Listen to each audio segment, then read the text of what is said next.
And let's start. So we're going to start off with a little bit of the semicircle on the barrel. So we're going to start off by your tail's going to be right down, leaning back. That's it. Lift the hips up into a bridge and then lengthen out. Make sure your feet are going to hold you. That's it, Jess. Nice. Curling up. So anchor the ribs coming all the way up. Nice.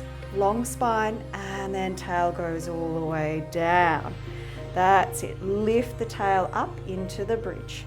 That's it. Up, up. That's it. And then coming all the way up, nice and tall. Good. Coming down, hands behind your head, tail right down. Stay here for as long as you can. That's it. Up, up high with your hips. I think we can get a better bridge from you. So from here, stay where you are. Lift up, up, up. That's it. Nice.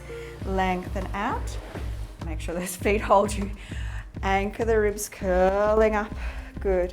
Nice and tall. Tail slides down, hands behind the head. One last time. Good. Keep the shoulders. Squeeze those glutes. That's it. Lengthen out. Big stretch. Good work. Anchor the ribs, curling all the way up. Very nice.